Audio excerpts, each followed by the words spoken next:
How y'all doing? How y'all doing? Welcome back to another episode, Responsible Degenerate Podcast. I'm your host, Robby. That's my host, Mel. And Yeah. today we have a special guest, Yes. lawyer turned sports analyst. Sport, I have to say this next thing. I gotta put emphasis on it. Mhm. Two-time Emmy Award winner, Ooh, two times. two-time award winning em- winner, Nat. Well, to y'all, Natalie. She our homegirl now. We calling her Nat. Nat, what's up, baby? Yeah. Hi, Damn. what's up? How you feeling? How you feeling? What's up? I'm good. Thank you for Good. having me. I appreciate it. You're good. I No think problem.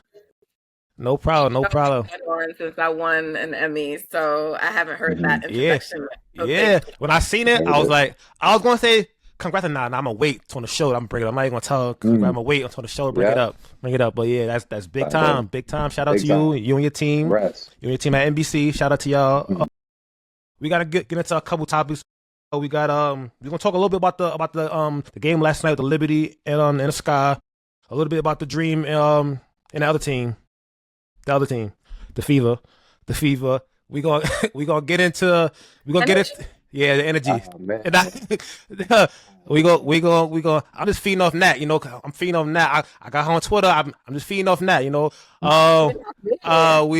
talk about a little more Liberty. Energy towards the Fever. Their fans have Yeah, energy. yeah. That Yeah, the what's fans, crazy? yeah. What's crazy about that? Before I get to finish it, I'm like, I think I was on Twitter or something, whatever it was, and I was like, I've been thinking about writing you, but I never like did. I'm like, nah, she probably too big time. She probably not gonna respond. Nah, I'm just not gonna write her. I'm just watching her fall. And I think I got on TikTok or something, and somebody was like, and our next target is Natalie. I was like, oh, all right. That's like, nah, they bugging out. I was like, nah, they bugging out. Like, I was like, nah, they bugging. Wow. I'm like, nah, they bugging. I'm like, nah, they bugging. But don't worry. As long as you got a friend in me, you got a. I'm here. Like Us. anybody come at you, it coming at us. We got you. What else we got? We'll talk about mostly Liberty. We'll talk about a little bit about Unrival, and we got a little game. Well, not a game start bench cut. I want to start with the Liberty game yesterday. They played Chicago Sky, and Yeah. they hit a franchise WNBA record 19 threes. Yeah. So I'm enjoying it. I'm having a good time, but unfortunately, they're going to get Chicago Sky. So I know watching it, any bad thing a certain player does, she wear number 5.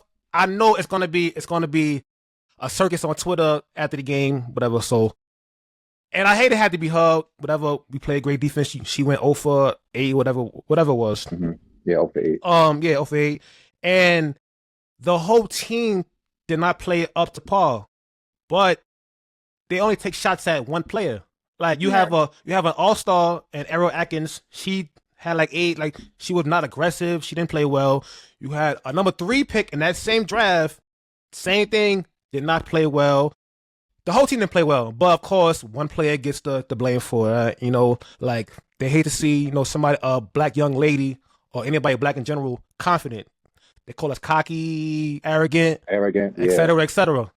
Now, I want to ask y'all. I want y'all opinion on basically to sum up the first 3 days I think it's been of this season. Like, what's y'all like?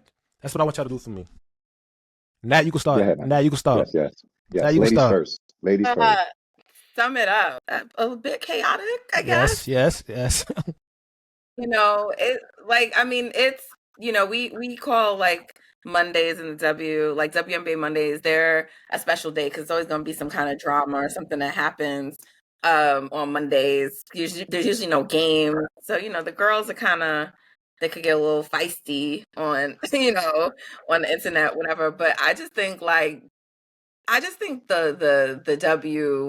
the players just have an intensity with them, maybe because it's a shorter season, but they come in with it from day one. And it's been really physical. It's been really intense.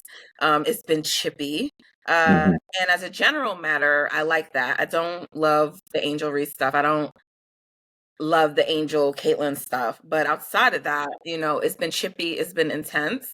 And it's been enjoyable too. So that's how I looked at the first few days. And it's like, we're already on this type of time and it's just the beginning of the season. Mhm. So yeah, I expect that to carry through for the rest of the season. Yeah. To piggyback off of what Natalie said. Yeah, like as a competitor, as a lover of women's basketball, I love seeing women compete. Like when Ryan Howard and even Caitlin Clark got into it last game. Like it's nothing crazy. Like yo, two people competing. At the end of the day, we know that they respect each other. But listen, one team needs to win. One team is trying to get that dub. So I feel like overall, man, it's definitely been, you could definitely tell like everybody's intensity has definitely stepped up. And so like yeah, the whole Angel Reese thing, like it's crazy because I feel like Angel Reese is one of my favorite people, one of my favorite players. Like in terms of like MVP, I remember we had an episode early on in the season, and I was like, I feel like Angel Reese has the potential to have an MVP season because of her game improving, because of her growth and everything like that, and even just like off the court stuff. Like, I just feel like people created this narrative about her, and they're just continuing to push it. Like people don't know who Angel Reese is, but they're creating this false narrative and just running with it. When it's like, that's not who she is. You know what I'm saying? Like she's a young woman that's a great friend, a great leader. Like she's somebody you would go to war with, who I personally would love to play with. You know what I'm saying? She's going to show up each and every day. So I hate to see that, the stuff that happened with Caitlin Clark and all of the comments and all that stuff. Like she doesn't deserve that. So that I hate to see. Nobody deserves that, regardless. She's just confident and she's comfortable in her skin. And I feel like that makes a lot of people uncomfortable. Like how you said, Rob, like as a Black person, they hate to see you confident. They want you to be on some humble, yes, sir, please, yes, man. But it's like, nah, like you should use that as motivation to just be confident in yourself. So, I'm hoping that, mentally she's okay and, she's doing what she can to just find a safe space to where she could get back to herself and just get her thoughts in order. But in terms of just like basketball, in terms of like the W everywhere else, like I'm definitely enjoying the competition and, just seeing the women battle. Yeah, I love it, man. I love it. I love it when, like you said, it's been feisty. Like it's like every time I look up at my TV, somebody getting knocked on the floor, somebody arguing, somebody standing on business. And I love that. Like that's basketball. Let them play basketball. How come the men could do all kind of stuff and then the next day is fine? But let this person hit this person and y'all wanna like cry about it. Like yeah. They only cry about it when it's one player. Yeah, when it's fine. Like it's like cause Ryan, no one's crying over Ryan and Caitlin into it. Well, I mean, it's not to the extreme of Angel because that's a whole other thing. But yeah, no, like her fans were, in the comments and, but more so like you've seen other players get, like Dejanay just got into it not into it, but like her and Jess Shepard had a similar situation. There's no stories, no articles, no like, you know what I'm saying? And so those kinds of interactions happen every day in the WNBA, but it only gets discussed when it's happening with Caitlin Clark. And so, it's just, it hasn't been fun, that part of it, for the last couple of years. So as soon as I was watching that game, so as soon as I seen it happen, I said, let me put on my Angel Reese hat and get the protecting. I go into it, cause me, I don't like saying that. I don't like, cause like this, she's 23, young lady. Like she's trying to live her life and like she already had a lot on her plate, and y'all over a little rivalry that happened, a game that happened 2 years ago. Y'all still hold on to this. Now I hate her over basketball. Like, and it's it pisses me off. Like, so like I said, I be in comments. I'm not like I do be in comments. Like standing on business about her, like, so now don't call like, hey, like keep it basketball. If it's basketball, cool. You can say she you think she suck, cool. She can't make a whatever, cool. But once you start calling her the B word and this and that, nah. Uncalled for. I don't even care if you my friend. I'm like, yo, bro, chill, chill. Yeah, you bugging. Like keep it basketball. Don't talk about like, cause like everybody that knows her says a number of good things about her. She's a great person, hard to go, etc. So you don't know her, so like. But they think because they see her play ball, they know her. They could we ain't going for that. But next play after they played, we got the Fever and the Dream. And before I let you go, Mel, Nat, we're big Ryan Howard fans, right?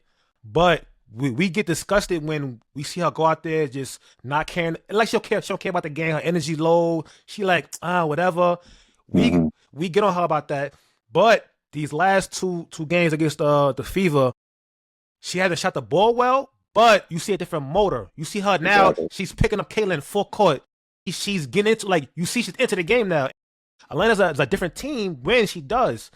Because, like, that first game they lost to Washington, I'm like, I don't care, whatever. But now I'm like, they might be some. They might, if she keep it up, They might Yeah. Atlanta might be some. They might be some. I ain't saying they gonna win the chip because Liberty going back to back, but they might be some. They might be Yeah. some. But go ahead, Mel. You want to say something about Ryan Howard? Go ahead. Yeah, Natalie, to piggyback off of Rob, like Ryan Howard, I feel like, I've expressed so much. Like Ryan Howard has so much potential. I've seen her have 30 and look like nobody can guard her on the court. And there's times where she just seems a little bit uninspired. But like I said, all of the times that I've come on here and I'm like, yo, we need to see Ryan Howard with more energy. I'm gonna take this time to give Ryan Howard her flowers because these last two games against Indiana, she's been in a different mode. Her energy has been on one. The way that she's guarding Caitlin Clark, like she's on her hip. Like everywhere Caitlin go, Ryan Howard is there, and I love seeing it. Similar, like she didn't have like the second game, she had 24 points. Like she led the way. She had 24 points, 5 rebounds. But I just love to see her playing with that energy because I feel like the team thrives and feeds off of that. So overall, man, I'm super proud about the way that she played. I feel like, and like I said, even looking at the game, like Atlanta had a chance to win that game. I know BG only had 5 points. Like she wasn't Fouled really out. in the He was flow. in She foul fouled trouble. out, didn't have rhythm. Alicia Gray, I was kind of hoping that she put on a little bit more. She was only 4 for 30 from the field. And it's just one of those things where it's like, for Atlanta, it seems like when Ryan Howard has a good game, Alicia Gray doesn't have a good game. Like the first game against the Mystics, Alicia Gray had like 25. Ryan Howard struggled. So I'm just waiting for Atlanta to have a game where like you got BG clicking, Ryan Howard clicking, Alicia Gray clicking, even Tahina Papa. And I feel like if they're able to do that and like put on like a full game where they're all clicking, Atlanta could be a problem. So I just wanted to show love to Ryan and just say, Atlanta has a lot of potential. It's just a matter of consistency, and they've been showing that these past two games. Shout out to Ryan, man. Don't Shout out to Ryan. don't let us Yeah, down. I think Ryan's defense has definitely shown in the last couple of games. So one of my friends, Megan Hall, who covers the Dream. I mean, she covers the league at large, but she's based in the Atlanta market. So she covers the Dream closely. And she was, she tweeted, I want to say last night, I've been telling y'all about, Ryan's underrated defense or something like that. And I was thinking about that because I'm like, is it really underrated or is she just like more consistently doing it? And it's only been like a couple of games. So we'll have to see. I think this is an important year for Ryan. Uh, I don't know, and it could be a lot of things. It could be, injuries to Atlanta. It could be coaching, but I don't know if she's fully sort of lived up to like what people expected of her coming out of school. I think everyone knows the talent that she is and her potential, but I mean, if you I don't think she's had like a great season yet shooting from three, but she takes like a good amount of them. Um Good Oh, yeah, amount. yeah, and yeah. I think her shot diet could improve a little bit. So, there's it's funny because I know that she does I believe she's with Jordan Brand or I know she's wore like Tatum's like special editions that were designed for her. And I'm like Hmm. sort of funny because like Tatum I similarly, said the same thing. Yeah. It's crazy.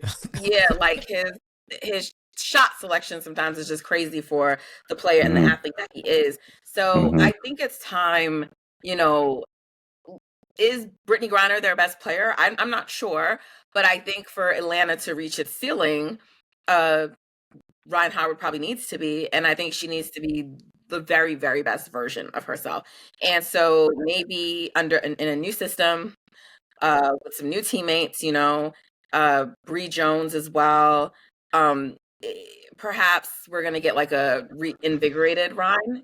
So I don't know, but I think the two games that they lost, I think they sort of tricked them away.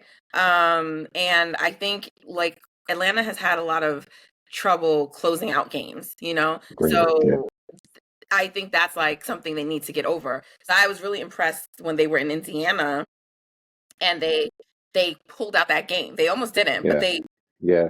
they pulled it out. But I wouldn't like they hung on, but what I want to see is them close the game. I want to I see them agree. execute and just close the game. And I don't really think that has happened yet in any of the three games that I've seen from them, but all three were games that they had the potential to win. So we'll see. I think they're going to be a playoff team this year. Uh, I don't like when I came into the season, I didn't have them as in the contender tier in my preseason rankings, but I do think like, they have the ability to probably be, as high as like a fourth seed. I Mhm. don't know that they will. That's pretty high. Yeah, that's good. They have potential to be as high as a fourth seed and probably the floor to be as low as a seventh seed, right? So it's like which team do you want to be?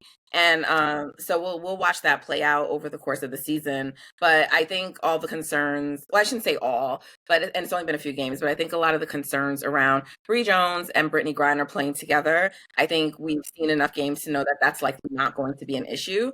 They're going to get Jordan Canada back at some Yeah. point.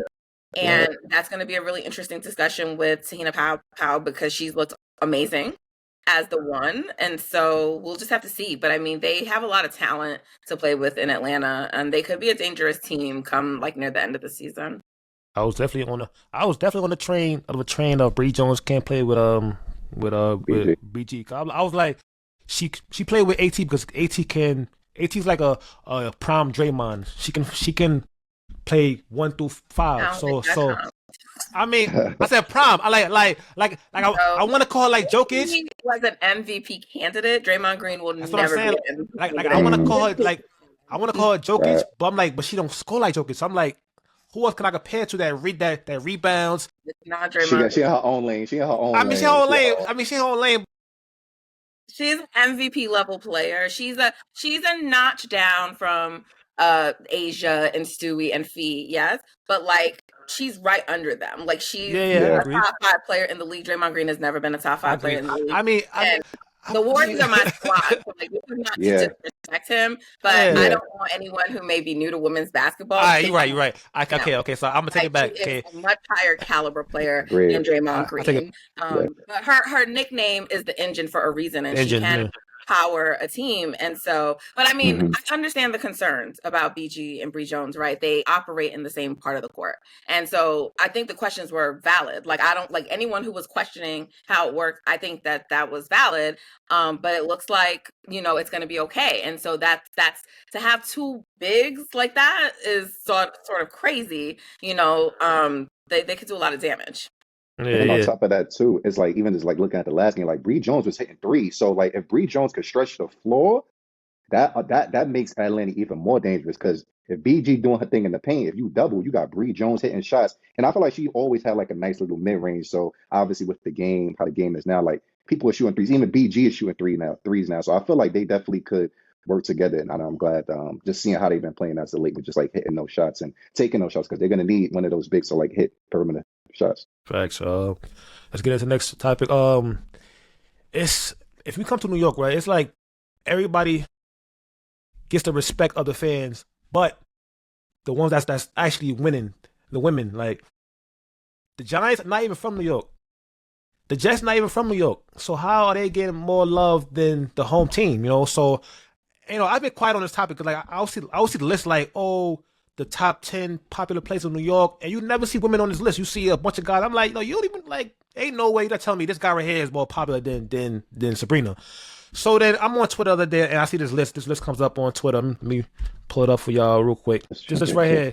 Can y'all see that? So now I'm like, okay, Giants 13, cool. Yankees 16, cool. Rangers 31, Mets 39, Islanders 42, Knicks 52. Goddamn. Jets 56, goddamn. Yeah. Nets never. So I'm like, all right, but where's so now I'm in the comments like you forgot the ones that actually won last year. So why do you think that everybody just disrespects the women? The women it's not the ones that's actually winning and putting on for the city. 52 years is crazy. Yeah, that's 52 insane. years. Like me and Mel, we went to I went to the watch party for the Knicks game 3 against Boston. I went to game 5 against the Liberty game 5 against what's the name? Against the Lynx, right? And it was packed in there, but like the support at a Knicks game is like much crazier than a Liberty game. I'm like yo, like they lost by 30 just now, but to Boston and y'all here dancing. They lit. They like I'm like yo, like it would be so lit if y'all could support the women, like I support these loser ass franchise, like it's like, so how do y'all think we can, as a collective, just more than us, get them to respect women's basketball? I mean, honestly, I don't think you need to try to get people to respect women's basketball. I think you're either gonna like it or you're not. And I think that we operate on a misconception where like women's basketball needs the fans that are NBA fans, but they don't, you know? If you talk to longtime women's basketball fans, they will tell you like they don't care about the MNBA. They don't care about that either. WNBA and their teams, they have their own fans, and the Valkyries are a great example of that right now. Like, I know we're not talking about them. No, you good. They're Jess Smith, who is their, let me not mess up Jess's title, but Jess Smith, I went to this brunch during Super Bowl called the Play Make Her, like HER, Playmaker brunch, right? And she was talking about some of the research that they've done for the Valkyries. And she's the team president. That's what I thought. So she's the president. In her research, she found that there's less than 5% overlap between their season ticket holders and the Warriors season ticket holder.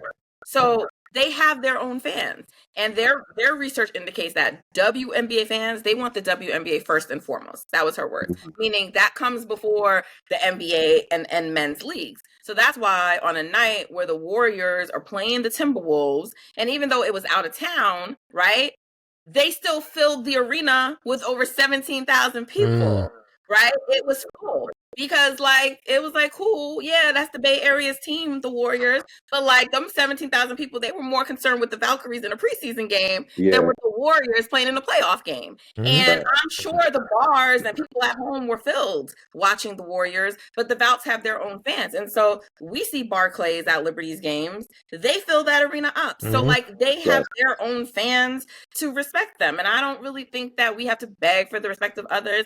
Like if you're a true basketball fan, you should like women's basketball because I think the product is better and like it's just great basketball. But if you don't, because usually if you're a man, it's misogyny, it's a lot of other things, that's your business, that's fine. But I don't think we have to try to convince people to like it. If they don't like it, that's good because the Liberty doesn't need them. I would just say like, I would like I remember that list and I've seen others, just when people put those lists together, just say men's sports, and that alleviates a lot of stuff because I mean, they didn't just overlook the Liberty, they also overlooked Gotham, the soccer team. Gotham, you know what I'm saying? Yeah, so Gotham. You're not like, you're just, it's very hard still for some people when they think about sports to think of women's professional teams. They often and only think men. And that's also even people who cover sports right now, like who get on TV, who talk, who write. They do a lot of the same things. I mean, that includes Nike. Like I remember the NBA season ended a couple years ago, whatever it was, and Nike's like, what are we going to do now that basketball over? Oh, wow. Yeah, I remember that. That was crazy. The NBA season was going, and they had to delete that tweet quickly. You know what I'm saying? So it's about training, people. Like you can't just say basketball. You got to say, if you're saying basketball, then you mean women's and men's basketball. And if you're only talking about the NBA, then you need to say NBA. You need to be specific. So. And I think, in terms of like the comparison with the Knicks, I just think that the Knicks are a long-standing franchise. They've had years and generations to build up their fan base. So I just don't even think like they should be compared. But you're right. The Nets, I think the Liberty have a much stronger fan base than the Nets. I've gone to Nets games, and I've gone to Liberty games, and Liberty games are way more popping than. I agree. Yeah. And Ellie, like, come on. Yeah, I agree. The vibes, like, it's from Brooklyn. We be turning up in there. So I don't really, like, men are gonna be men. I would just say, as men, check them. Like, check your I would do. Like me and him and all the co-hosts, like we the only ones that watch women's basketball. I mean, it started with me and him, but I didn't even know he watched it until like I think I started him like 2 years. I'm like, oh, he watch women's basketball. I'm always posting. I'm always posting on the gram, league pass. All right, so I got a partner that watches it. But I calls into it, but like it's like ever since I had my daughter, because I watched it years ago, like when Bonner first got in the league, when the Mercury. So it's been like however long she's been in the league. So then I started watching for a little bit. I'm like, whatever, because Liberty had moved to Westchester. I was like, Yeah, I've been there yeah. too. I That was said, yeah. disrespectful. I ain't going there. I said, I ain't watching that shit no more. Whatever. Then I had a daughter. So now, and like when I watch basketball, she's like watching movies. I'm like, damn. Let me get back to women's basketball. Let me see what's going on. I missed a lot, but I caught up quick. And then so now I'm like real heavy into it. Also like my guy Mel, like you see, like he merched up. He got all the merch. Like I gotta catch up to him. Like he every new episode he backing out some new jersey. I'm like, I gotta catch up, man. Like so like we do check out, man. And I hate when guys say, not my friends, but like guys on the internet say, oh, lower the rim and wear shorter shorts. Like what? Like it, like get your perverted shit. Like wear shorter shorts. Like nah. Those men are never gonna watch. I don't Like consider all those those men. things happen. Those Like, aren't men. don't y'all? Well, I don't can't speak to y'all, but people love watching Steph Curry, right? And he don't dunk. So, like the idea that they need to dunk for it to be exciting. We've gone away in the NBA from it being a league. I'm not saying like we still don't appreciate the ants of the world, but I'm just saying like we have so many players that dunking is not a part of their game in the NBA. And people love and watch those same players. So when men say that, that's just an excuse. It's bullshit. I'm sorry. Look, I don't know if I can curse on your podcast. You go. It's, you know what I'm saying? They're never going to watch. And so when you hear people like that, you just got to know it's pointless. Like, it's pointless to try to continue a conversation with them. It's pointless to try to reason with them because it doesn't matter. All those things could happen and they still wouldn't watch and they would still have an issue with the product and they would still criticize this, And even now, I mean, a lot of men, like, I won't just go on to any podcast to discuss the W because there's a lot of people who want to use the W now because it's popular. It's surging, phase. So I have to really believe that you're genuinely interested in it, that you know it, you're following it, that you're talking about it, because I can tell when with all due respect, even when like Paul Pierce and KG, they get on their pod and they just do their little 5 minutes of basketball, I know that they did not watch the game and they didn't, you know what I'm saying? Like I can tell. And so it's like, let's just check the box and do some kind of woman segment or let's do this, you know what I'm saying? Like I can tell if you're genuinely interested in it, if you're following it, and you're keeping up with it. And so it's not for everybody, and that's cool. I didn't always watch women's basketball, so I haven't been here my whole life. I was an NBA fan. My roots started with the NBA. You know what I mean? And I started like paying more attention to women's basketball because I started this group, the Hoopstresses, and the idea was just to bring women together who could talk hoops, whether it was women's or men's. And we were actually divided by what we cover. So I had people to cover the W, like, because that wasn't my thing. But because I created it, I still like would, pay attention or attend spaces they did or whatever, because like it's still something I created and it's under me, which helped me to start learning more about the W. And then I just genuinely became interested in it. So I started like covering it. And I used to at that time produce for Brother from Another. So I talked to the Michaels, and when the show was still going, I was like, yo, I think we should start talking about more women's basketball on the show. And they were like, let's go for it. You know what I'm saying? And so it was over time, but now I enjoy covering women's basketball more than men's. Like I prefer it. I love watching it. So it's a genuine interest. It's either there or it's not there, So I don't want people to pretend. I don't want you to check a box. I want networks and places to actually hire people who are genuinely interested in this. Because when you are, and when you do have the passion for it, that's going to show. And the coverage is going to be better than you just trying to. And then also you're going to get up there and say stupid shit, and like you're going to have RG3s and you're going to have Acho, whatever his name is. Yeah, Emmanuel Acho. Yeah. And then you have a whole bunch of people just saying stuff for clicks, and it does not make it an enjoyable space when you have all of that. You could tell. You could tell when people are inauthentic. I'll just go quick. You could tell like when people are inauthentic, but there'll be times where I'm watching shows and I'm just like, damn, can you call out more than just one play? Like we know the stars. It's like people don't even have the courtesy to do their research and read up like who these players are so you can actually talk about it. You know what I'm saying? And it just irks me. So it's like something that I take pride in is like I really watch the game like from college. I'm a 2-time season Liberty season holder. Like I love the game so much. And what's crazy is that I don't need them to dunk. What I love about the W is that the teamwork, it's an art form to it. The way the ball is swinging, body movement, teamwork. Like it's a beautiful game when you really just sit down and watch it. And I could tell if you really know the game of basketball, you appreciate women's basketball because it's not about running up and down, crossing you all day. No, it's about the IQ level. It's about how you working with your teammates to work in the system to get the job done. And that's what I love about the W so much. So like there's times where like it could be like like I would prefer to watch a WNBA game over NBA. It can even be the playoffs in the NBA. I'm still like, nah, I gotta watch my W. Like, I'm sorry, like I'll catch the men later because I don't.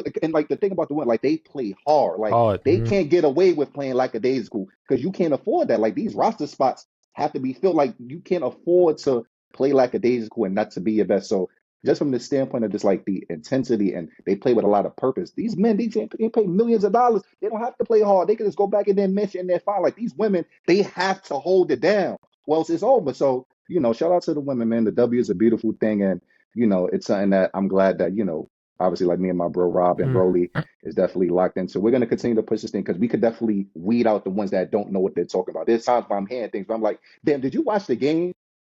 Like, can you name me 5 players? Can you name me like 5 players that's not stars? You know what I'm saying? So, and you could just get exposing real quick. Yeah. I love that for you. Yeah. They only report on, I can tell you off the top of my head what they report on. If it's some with Caitlin Clark and Angel Reese, they're gonna report on. And last time I heard them like report on some was when Juju got hurt. They only report on I'm like, yo, bro, I'm like, so you telling me all this basketball, man, we had all these games going on. Y'all ignored all them games. But Caitlin Clark and Reese get into some, and now it's like, oh, topic, yo, yeah, Caitlin Clark, like bro, like I remember, no lie, I think it was like it might be like 2 days ago. I was up one night, I'm watching Nightcap, and out of nowhere, Shannon, they talking about it was I think it was like 3 games that day, and the only game they talked about was Fever against the Dream. I'm like, bro, it was 3 games, like it was 3 great games. Why you only talk about this team? Like, yeah, like you could tell, like you said, you could tell who knows what, because like they be like messing names up, they be like. Be saying like, oh, they like, don't even watch the game. Like, I'm like, yo, you could tell that somebody gave you a note and say, yo, say that. Her name is this. Like, half of them don't know Fee. They don't. They know Caitlin Clark. McBride. Yeah, McBride. They know Caitlin Clark. They know Reese. They know Agent Wilson. And that's probably about it. And Stewie and Sabrina. That's about it. Yeah. None of them know Ryan Howard.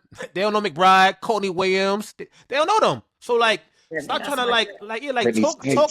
talk NBA, lead the NBA, the WNBA to the one that know what they're talking about. No, they don't even know the NBA that well. Yeah. So they don't watch games. They don't. Yeah. I understand that some of these people have the largest platforms, and I understand that people are just going to listen to them because they're athletes or whatever.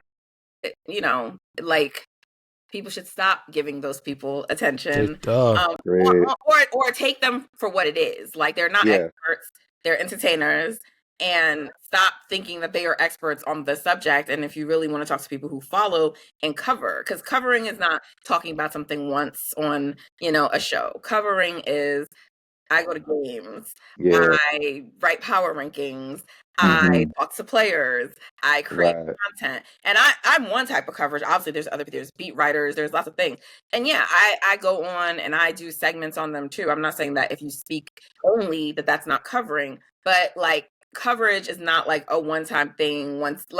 It's more than that. You know what I'm saying? So you just got to take those people with a grain of salt. Exactly. Yeah, that's why we try to anybody that come in like I invite on the pod. Before I invite you, I gotta let me make sure they really like watch WNBA. They're not just faking. Like let me make sure. All right, so he or she know what they're talking about. I bet. Let me see. I gotta extend the olive branch to like, oh, pull up. Let's talk basketball. And so far we had maybe four or 5 guests. And it's been good guests, good talks, good hoops, great conversations. Great conversation. So it's been fine. It's been good. And Nat, once again, like I said, thank you for coming up here. Thank you. But next topic we got Next topic we got in 2019, the Liberty, as we know, were playing in a small gym in Westchester. And they were bought in 2019 by if I'm saying it right, Psy family. I don't know if it's Psy or it's him. So for $15 million. As of today, their valuation is $450 million. So, and certain teams, certain owners, like them, right, so the top five right now is Liberty 450 mil, Ace is number two, 140 mil, the Storm 135 mil, the Mercury 105 Mercury 105 mil, and the Sky 95 mil. Four of those teams, I think the Sky got a facility coming maybe in 2 years or something. But four of those teams, have owners that invest in their women, and the results show. Liberty champion last year, Aces before that, back-to-back champions. Mercury they haven't won in a while, but their owner Matt Sheba, new facility. As soon as he got in a spot, new facility, new this, new that. Like so, everything, like so, like the Mercury too. They've always they may not have the facility, but they invested in their plays a little bit more. Like their organization, they had Diana, and they weren't the best run organization, but they had a really strong fan base, and they played in a big arena, and the money was there. Yeah, and you see teams like Connecticut Sun. In the last year, I believe it was in a playoff game, like game 2 or something. They're practicing in like the half a gym with a kid having a birthday party. I'm like what the. Like, we Chicago Sky as well. Chicago Sky as well. I forgot. I think they played somewhere where it was like the same. They were sharing the gym with people that was working. I was like, yo, they deserve their own facility. Here? Like what we doing? Like what we doing? Like I'm like, yo, what are we doing here? Like who are I'm like, yo, who are the owners? Let me tell how much they making what they do. I'm like, nah, they got to start this team because why? This is a playoff game. You have at the time you got DJ Carrington. You got Bonner. You got AT. You got Brianna Jones. You just went to the championship. Maybe what year was that? 2020, I think it was, or 2021, whatever year it was. Like, why are you not putting this money into these women? But I said it to say, when do y'all think and do y'all think we'll ever have a team worth $1 billion? Yeah, of course. It'll happen so? as the sport grows. And I mean, I think candidly, the reason you see a big difference in the Liberty versus Vegas is just solely about market, right? They're based in New York, because I can't really say that the Aces have not done everything and more. And they set a trend, you know? Yeah, say that. So it's market, like you look at the Warriors when they came in, and now they're the highest valued franchise, which is great. But they're still in a big market like San Francisco. If Steph Curry does that in Oklahoma City, like would OKC be valued as highly? Probably not, because it's Oklahoma City, right? So, so I think teams like, the Sparks, you'll probably see a team like that when they start to take off. They're in the process of trying to get a facility together. They have 2 young stars in Rakia and Cam Brink. They added Kelsey Plum. You know what I mean? So when they start to turn into a team that can compete again and potentially win championships, and now they're going to have the new facility and they're based in LA, you can imagine a team like that, their value is going to pop too. So the Liberty will probably be the first to get there unless something drastically changes. But even when you look at the Knicks for years, they're not winning, and they're still one of the top value franchises. Top value, so the Liberty will probably be the first to get there. Yeah, I agree. Green. Yeah, I think I'll like, it's hard to like predict when. I'll probably say if everything keeps going well, I'll probably say like they could do so like in the next 5 to 6 years. 5 to 6 years. Obviously, like reaching $1 billion valuation, it require more than just like doubling in value. And like I said, just based off of the trends of what we're seeing in the WNBA, like we all know the W is surging, right? Like the league raised $75 million in 2022.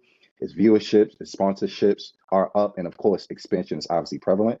And obviously with the Liberty, like they're in the prime media market, like it's New York City, like how we said, and they have the star power. You got Sabrina Ionescu, you got Sui, Finals MVP, Jonquel Jones, you know what I'm saying, who could accelerate that brand growth for the Liberty. So I just feel like overall, as long as the WNBA keeps continuing to capitalize on the media, the star power, and the fan engagement, like it's there for the taking, and the Liberty will definitely be the first team to do so.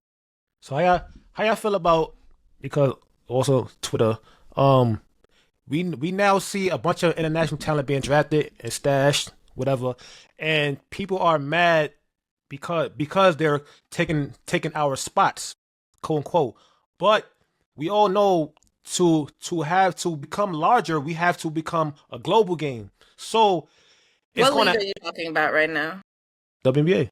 Okay, I just want to make sure, because I feel like I don't hear this argument that much on the W side. I hear it a lot for the NBA, so I was just curious. Nah, WNBA. W, yeah. I lost my train of thought. Damn. I'm sorry. What I was saying then, I It needs forgot. to become a global game. Oh yeah. Yeah. So unfortunately, we have limited roster spots. Unfortunately, right now. But like I said, we have to grow the game. We have to reach out to these countries like the NBA.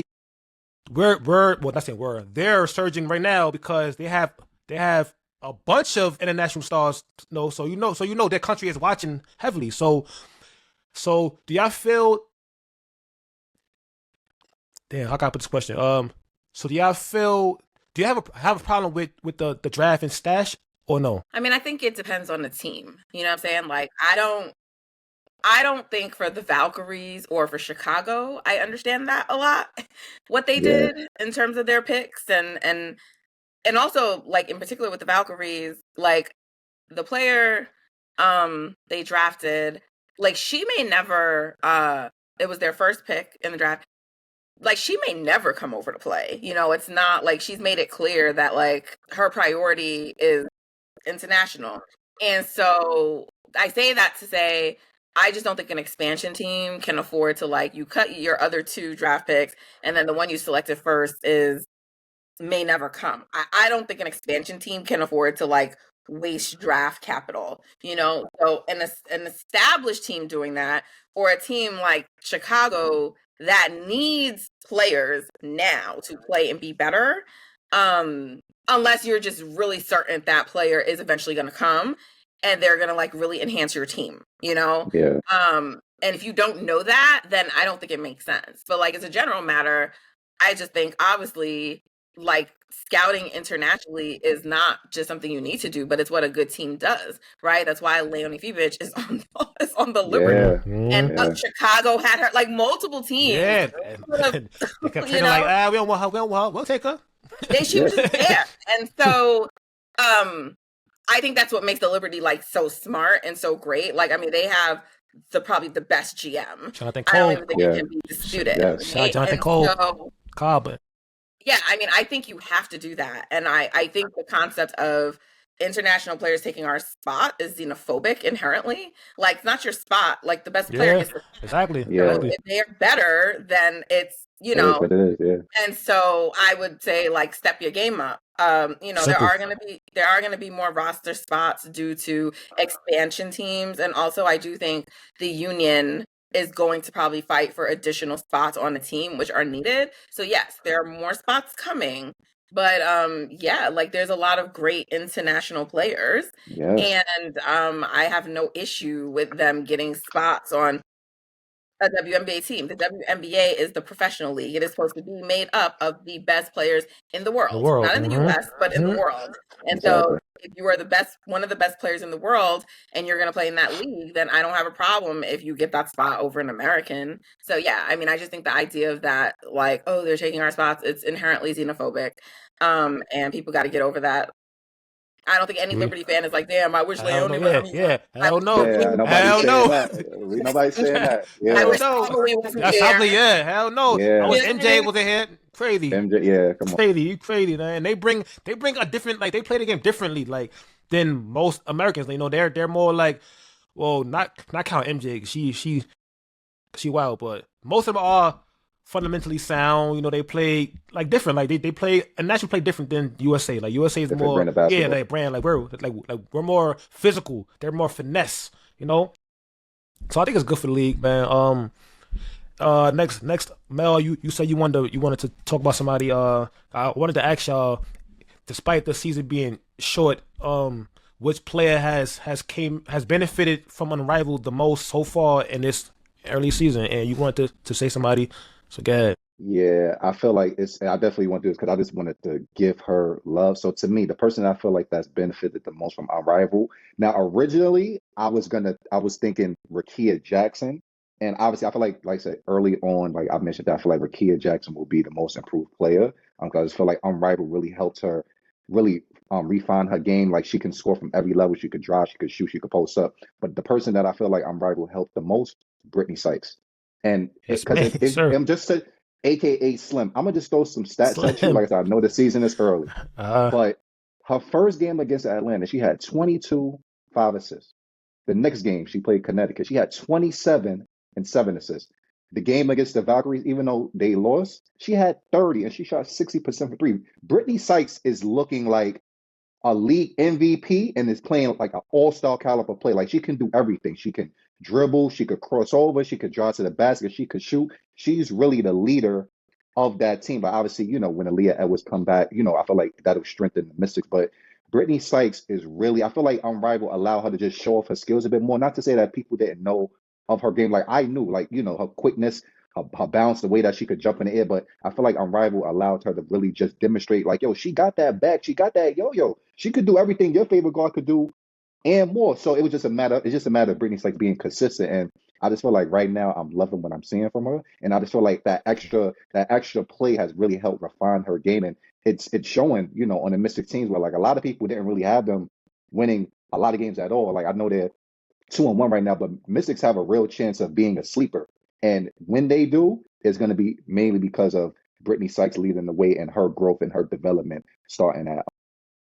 Yeah, I Yeah, I think when agree. Robby and I spoke about this before the show, I said like I think it's a little too early to tell, but I said if I had to pick somebody right now, it would probably be Slim or it would also be Satu. Both have played pretty amazing to start the season. I'm one of the people who definitely had the Mystics. I had them at 12th in my preseason rankings. And Aaliyah was definitely calling out people who had them 13th. So I got saved by one. Okay. You know, when I did my preseason rankings, I actually said in my analysis that last year the Mystics went on a run near the end of the season. Right. And even if you watch the Mystics play all last year, almost weekly in every power ranking that I did, I would say the Mystics are a much better team than their record. Yes. And so they were always a team that was like, I never really viewed as like a bad team. They were missing, like they missed Brittany for a large part of the season last year. Yeah. And so I said, like, even though I had them at 12th, because a lot of it was Shakira, again, wasn't going to be available to start the season, and we didn't know how long she'd be out. Aaliyah was not going to be available to start the season.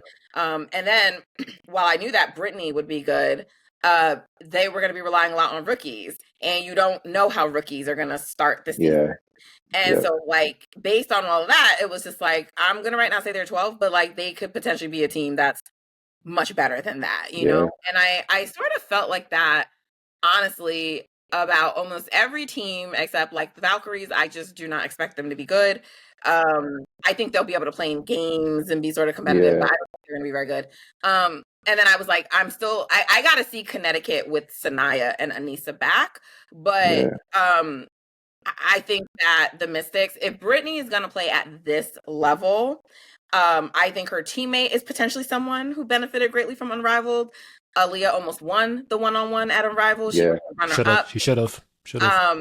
Yeah, I think she really got tired in that second round with feet. Like, I think that's where you saw, like, because there was a time where, like, she didn't even try to attempt to, like, defend feet. Like, She just ran out of gas. she was exhausted. So by that third round, she was like really done. She really would have needed to win that second round and not even go to third because Fee is just better conditioned, had the stamina. But it was more so like, wow, like, okay, I was not familiar with your one-on-one game, Aaliyah. Right. And so while that's not going to be her role, I feel like that did open a lot of people to, to her bag. I spoke to her at the draft, and I said, like, are we going to be seeing you unleash some of what we saw at Unrivaled? And she said yes. So I think she's potentially another player who we're going to see. It's sort of hard sometimes to know how much to attribute to something like Unrivaled versus just like the natural growth, because I do think Brittany Sykes, like, I think if she would have actually been able to play most of last season, I think the Mystics are probably not on the outside looking in. I think they're probably definitely getting a playoff spot. So, and when you lose a player like Ariel Atkins, then the natural progression is like, this is sort of like, Brittany, now it's your team. So I feel like some of this is just the natural progression of what would have happened anyway for Brittany. So it's unclear to me if it's really a result of Unrivaled or just like, it's her team now. Yeah. And whatever. But either way, she's definitely looked the best to start the season as an Unrivaled player. But I mean, like, like, Courtney has been hooping. Courtney. Yeah. She's shooting threes. Yeah, I mean, Fee was already playing on another level since the Olympics last year. But like Courtney, like the first 2 games, no turnovers. That 2-point game between her and Fee's looking sick. Yeah. She's getting more comfortable as a point guard. So, it's really hard to say. And like Skylar too, because Skylar started last season like a little rusty. That was her coming off, having her baby, everything. And so, but in Unrivaled, she looked great. And not like she's looked good since the start of the season, right? So like I think Unrivaled's done a lot for a lot of players in terms of their conditioning and where they are ahead of the season. So it's hard to say. But I'm with you, Mel, in that I think that Sykes, I think Sykes is an MIP candidate. Like I think she was the most improved player right now. Like right now, yeah. 3 games. So? Yeah. She's bugging, bro. Yes, of course.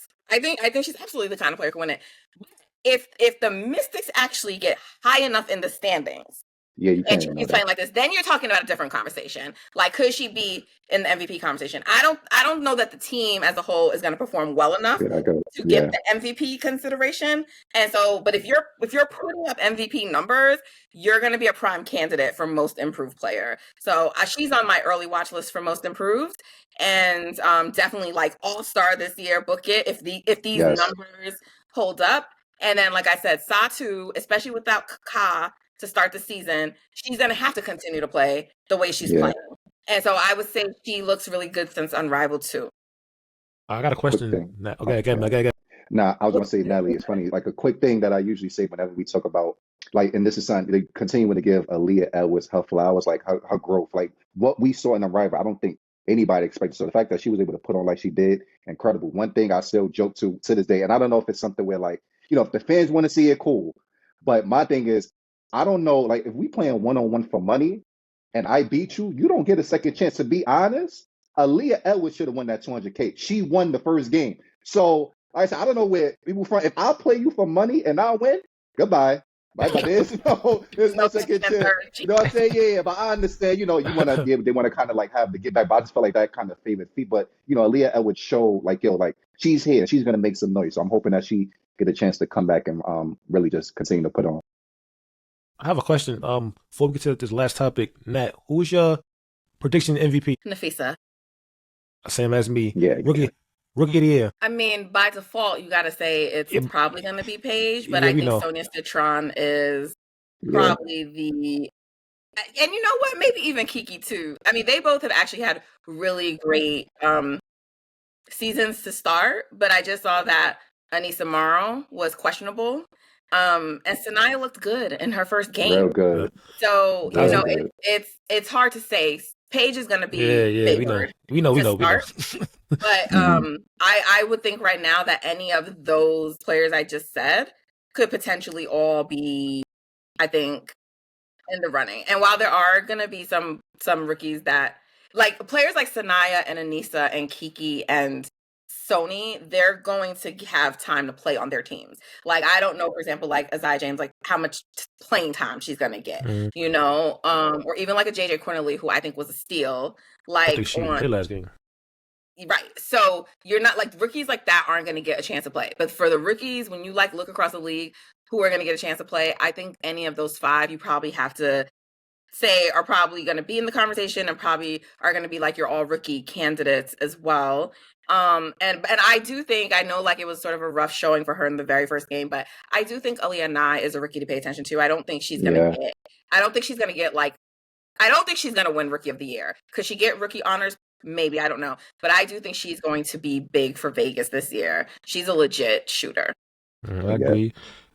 Defensive player of the year. I mean, I don't know. I like that could, right now it's been like, Fee and Asia. So we'll see. I think we need more time. No, Nat.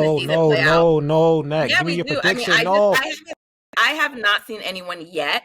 Like, to me, like, I think Fee's going to be MVP, but also I think she's made her early case. She's been like great. Like, and I want to be very clear because I sort of sense like Asia Wilson fans and Aces fans getting a little like sensitive. This is not because Asia's the best player in the world, period. And like, I don't think that title's in jeopardy right now. The reason why Fee to me is going to win MVP is because very similar to how Asia felt so disrespected by that fourth place vote. I think Fee, like coming in runner up in MVP, coming up runner up as a champion, right? And even though like Unrivaled is not as big as like the W, even the way the owl, went out. Lunar Owls went out and Unrivaled. Like it's this constant like you should be there, you should get this, you should, and then something goes wrong. I think she has a huge chip on her shoulder, and that's what I think it is. Whereas with Asia, I'm not saying that Asia's desire, to still go win is the same. But I think Asia and the Aces focus this year is going to be very much focused on trying to get the Aces back to the mountaintop. And Absolutely. in game one of the season, they had a very good litmus test against the Liberty to see that they're not there yet, right? And so, which honestly, I just think the Liberty are a really bad matchup for the Aces. I don't know that any other team. I want to see how they match up with Minnesota, but I don't know that any other team could do that to them. And so sometimes you just have a bad matchup. And I think I really do think Phoebage is the difference in that matchup. Like, I think if Leonie's not there, I think those two teams look very comparable. And it's really about what Leonie, like even with the Natasha Cloud addition, I think Leonie's ability to guard Chelsea Gray she's the difference.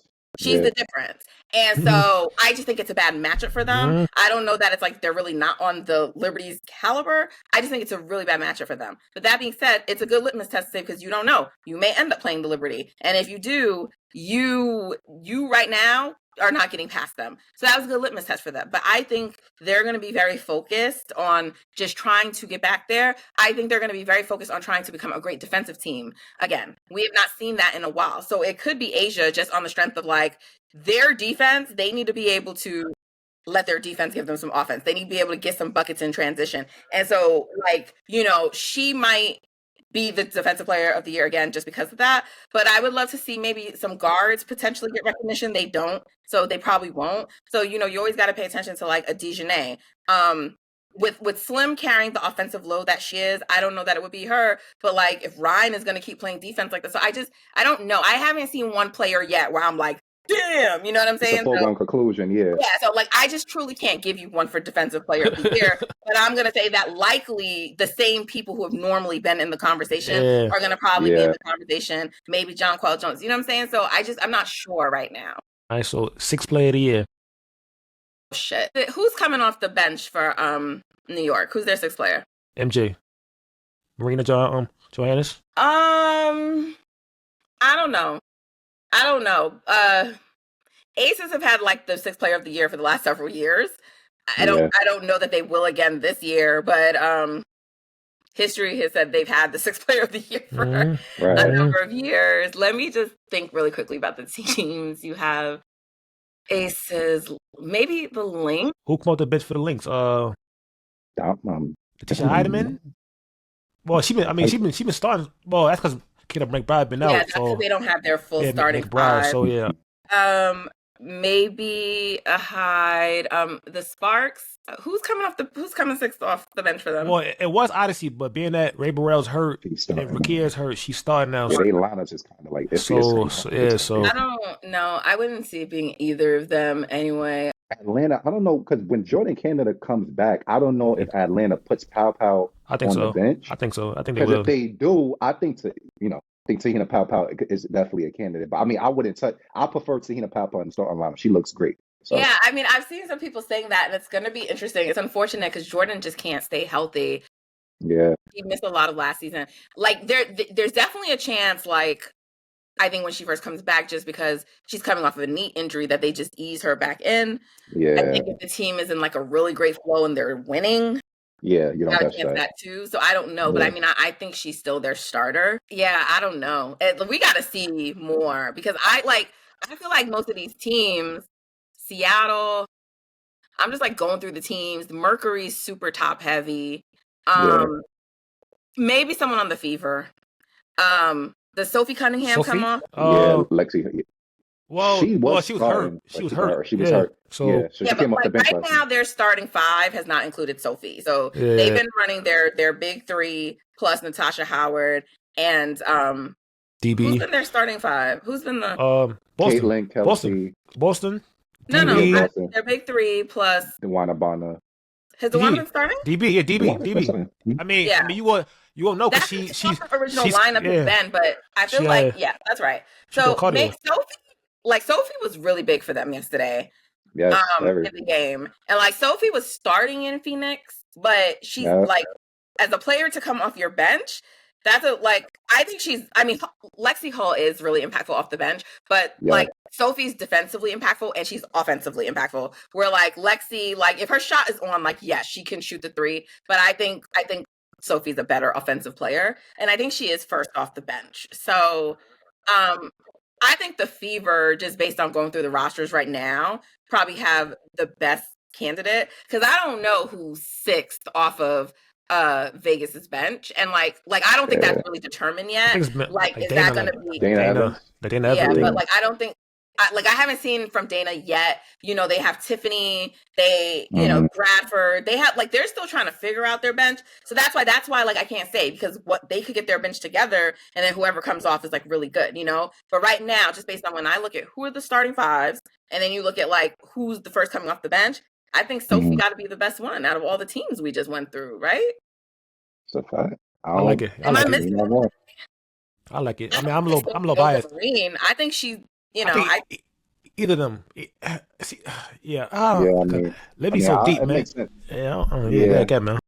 Nah, yeah, I would say like the only reason I'll probably lean towards more Johannes because I feel like Johannes is literally like when she comes in the game, it's like yo, put up buckets. So like Johannes could give you 15 like that. Sophie is more like defensive stopper. You know, slow down the pace a little bit. You know, so I feel like just from a point standpoint, I would probably lean towards Johannes. But I think overall, like I definitely agree with you. Like in terms of just like impactfulness, Sophie Cunningham, she doesn't have to shoot to be impactful. Mm-hmm. She can like Alicia Clark won a couple years ago, and she's not someone who puts up a lot of buckets. So I don't think like it just depends on like how people view sixth person of the year criteria. Exactly. What do you think, Sometimes you want like a microwave scorer. I get that, but other times. Like I think, like if Kennedy didn't move into like the starting lineup for Chicago last year, she would have been like a potential candidate. Definitely. So like sometimes it's like someone who just comes and scores. But I feel like Sophie gives you the best combination of both offense and defense, and she's super impactful. So I would go with her before Marine. But yeah, like Marine is a crazy weapon to have coming off the bench. Ultimate green light. So last topic, we gotta let's have some fun. We gotta start bench cut. Bench cut. We got Simone Augustus, we got Angel McCoughtry, and Tamika Catchings. Damn, why are you doing that to me? I'm starting Tamika. I'm benching Simone, and so unfortunately, I have to cut Angel. Yeah. I'm starting Tamika. I'm starting Simone Augustus. People really forget how and I love Angel McCoughtry. It's crazy because every time when I think about the W, I think about that series when it was the Atlanta Dream versus the Chicago Sky. This was when Bella Dawn was on Chicago. And Bella Dawn and Angel McCoughtry was going back and forth. I was like, oh my God, this is incredible. Looking like prime Kevin Durant. So I take no pride in saying, but I just feel like Simone Augustus is one of the coldest players in the W. Literally unguardable. And she got that Paul Pierce kind of slow handle, but that mid-range is just on one. So I gotta go Simone Augustus. Start Simone, start Tamika, and bench. They sleep on her because who she played with. You can only start one. So who are you starting and who are you benching? Oh, I'm sorry. Sorry. Let me start. I'm just so hype about all three. I'm sorry. Bench Simone, Angel McCoughtry. Sorry. I said I'll start all three. No, that's not how it works. I'm sorry. Yeah, but people forget about Simone because she played with Maya Moore and them, so they forget. They forget. And Sylvia Fowler. Next we got Tina Charles, we got Candace Parker, and we got Breanna Stewart. Oh Jesus! What's Tina Charles, Candace Parker, Breanna Stewart? I'm gonna start Candace Parker. Candace Parker is my GOAT. I'm gonna just say that now. I feel like people don't give her the flowers that she deserves. I'm starting Candace Parker. I'm benching Stewie, and I'm cutting Tina Charles. No offense to Tina Charles. I love Tina Charles, but I'm gonna have to work backwards on this. I am Mm, unfortunately cutting the Queen's legend, Tina, which I don't want so to do, but yeah, we don't want to, but you're forcing me to. yeah. Oh God. I'm gonna, it's like sacrilegious. I'm going to bench Candace and start Stewie. Word, love that. That's love right Oh, there. Ben. That's love right there. Only reason I didn't bench Candace because Candace is my goal. If she wasn't my goal, I was trust. Candace, that's Candace, y'all, man. Next we got Sloop, we got Sue Bird, and we got Cappy. Jesus. Jump in. To help you, to give you a little more time, I'm gonna start. I'm starting Sue Bird. I'm bitching Cappy, and I'm sorry, Sloop. I'm sorry, Sloop. I'm just thinking about the way that I want to play. Yeah, Sue Bird, I need that guard that's just looking like J Kidd on the court. Cappy, come off the bench, that's my do favorite her guard. thing, My favorite guard all the and time. Sloop. Yeah, I'm gonna have to cut Sloop. She came to New York. That shit was crazy. Come on, man. No pressure, Natalie. No No, pressure. no pressure, no pressure, no This is thing. No pressure. Shout out to Sloop, man. It ain't easy, man. Trust me, it's not easy. I get it. You all right over there? Need some water? Yeah. He's good. I'm gonna unfortunately cut Sloop, and I'm straight up just only doing this off of just who has more rings. Like, so I'm gonna bench Cappy, and I'm going to start Sue. Sue But Bird. I don't like picking Sue over Mm. Cappy. All right. Yeah. Next we got Lauren Jackson. Oh Lord, how many We of got, these? Okay. we got two more. This one and one more after that. Okay. We got Lauren Okay. Jackson.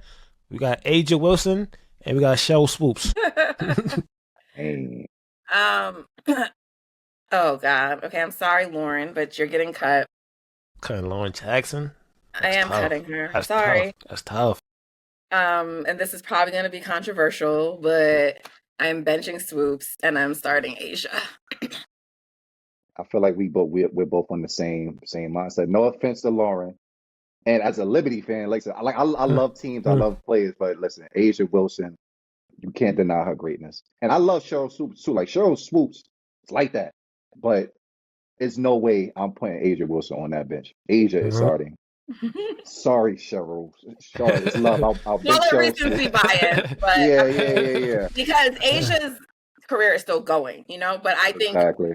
Asia, when her career is done, we're going to be debating if she's the GOAT. So, I think she's going to be in that conversation. All right, last we got. What I would say is if Cheryl Swoops' WNBA career got to start earlier, you might be having a different topic. Yeah. All right, so last we got DT, Diana Taurasi. We got Maya Moore, and we got Dawn Staley. Oh, Jesus. Okay, I'm going to work backwards again. And I hate this because this is my homie. But I'm cutting Dawn, I'm benching DT, and I'm starting to go Maya. Maya Moore. This is tough. Yeah, I'm a just start. So I haven't I've seen highlights of Dawn. I never seen a actual game. So just off of just me not seeing her play, I'm a cut Dawn. This is tough because okay, the reason I'm starting DT is because I remember when I first started getting into the W, there was a game where I just turned on the TV. This is when I had no really idea of the W. I just turned on the TV. I seen the team with the purple and orange. I'm like, okay, Phoenix. And then I saw, somebody in the with jersey number 3, and I just saw her hitting threes, going in the lane, saying "and one." I'm like, who that? Who White that? Mamba. The White Mamba. Yo, nah, and then I started watching. I'm like, nah.